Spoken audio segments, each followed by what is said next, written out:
आज हम पढ़ेंगे पाठ 21 मेरा गांव मिल क्यों नहीं रहा। और इस पाठ को लिखा है राम नारायण उपाध्याय। आइए पाठ शुरू करते हैं। जब भी मैं गांव पहुंचता हूं, मेरा गांव मुझे नहीं मिल पाता। वही गली, वही चौराहे, नदी का वही घाट, वही बाट, लेकिन मेरे अपने गांव का कहीं पता नहीं चलता। गांव की चौपाल चौशर की तरह खुली पड़ी है, लेकिन उस पर खेलने वाले मोहरे पहले से पिट चुके हैं। कुछ हैं जो चीरा संभाल कर बैठे हैं, लेकिन उसमें अपने घर की दहलीज को लांघने की शक्ति नहीं।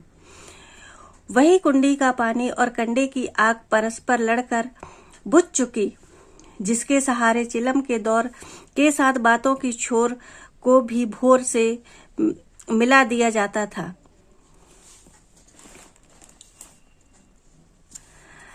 गली के मोड़ पर खड़ा बूढ़ा नीम अब से बाट जौ रहा है कि कोई आए और उसकी भुजाओं से झूला बांधकर उसे भी आसमान तक ऊंचा उठाने का मौका दे। लेकिन शरारती हवाओं का एक झोंका उसके सिर की पीली पत्तियों को पगड़ी की तरह उड़ा ले जाता है। गांव के खलिहान से लगी झोपड़ी का वह जन्मांध बूढ़ा भी अब नहीं रहा, जो मेरे पाँव की आवाज पहचान कर पूछ उठता था, कौन? दादा है क्या? शहर से कब आए हैं? मैंने उससे पूछता, बाबा तुमने मुझे कैसे पहचाना? भरे गले से वह कहता, क्या मैं अपनी धरती से जुड़े पाँव की आवाज को नहीं पहचानता? दादा, जिसके पाँव में जूते नहीं होते, उनकी नंगी पगथैलियों की आवाज जुदा होती है। जिसके पाँव में जूते फटे होते हैं, उनके दर्द से फटी धरती की छाती की आवाज जुदा होती है। और जो पहले नालदार जूते से धरती को रौंदते हुए चलते हैं, उनकी आवाज जुदा होती है। फिर आप तो इस धरती के आदमी हैं, कितनी ही दूर क्यों ना चले जाएं, आपके गांव की पाँव की आवाज को मैं अपने दिल की धड़कन से सुन लेता हूँ। और फिर बकरी के दूध से बनी चाय के साथ जब वह अपनी तार पगड़ी की पैच से बंधे 10 पैसे निकालकर दक्षिणा में देता, तो मैं कुबेर के धन पाने जैसा समृद्ध हो उठता था। नदी का वह पानी भी अब सूख चुका, जिसके किनारे बैठकर अगर एक कंकरी भी फेंको तो तरंगे उठती चली जाती थीं। अब तो नदी का चेहरा उभरे हुए दर्द की तरह रेत बन चुका है। अब गांव से प्रश्नों के तीर की तरह गीत के बोल नहीं उठते। निर्मल चांदनी रात है, तारे का उदय कब होगा? तारे का उदय तो पिछली रात से होगा, जब पड़ोसन जाग जाएगी और और दही बिलोने की आवाज के साथ चक्की का स्वर गूंजेगा।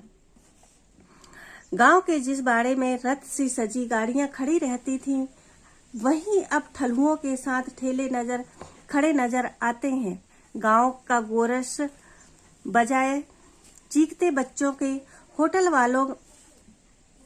वालों की भूख बुझाने में लगा है।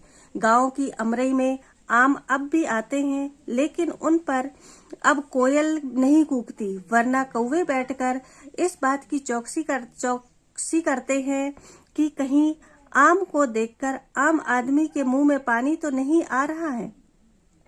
महुआ अब भी टपकता है, लेकिन गांव की गोरियों के इशारे पर नहीं, वरना ठेकेदार की ठोकर पर अब वह आंसू की तरह गलने को बाध्य है। आखिर यह कौन लोग हैं जो गांव की खेती योग्य जमीन पर पट्टी की नींव भरकर दफ्तर बना बांटे गए ऋण से खेतों को लहलहाने का स्वप्न देख रहे हैं? आखिर ये कौन लोग हैं जो तेलखानी के बजाय तिली या मूंगफली डालने के अनुदान के नोट डालकर कागज में से तेल निकालने की प्रतीक्षा कर रहे हैं? आखिर ये कौन लोग हैं जो गांव वालों के पांव के नीचे की एकता की दरी खींचकर उन्हें उनके उनके सर्वांगीण विकास का दावा कर रहे हैं। आखिर ये कौन लोग हैं जो गांव के आदमी को झोपड़ी से बेदखल कर वहां अपना दफ्तर, क्वार्टर, होटल या दुकानों की जाल बिछाकर मछली के फंसने का इंतजार कर रहे हैं। लगता है उठे हुए बाजार की तरह मेरे गांव का ठाठ उठ चुका है।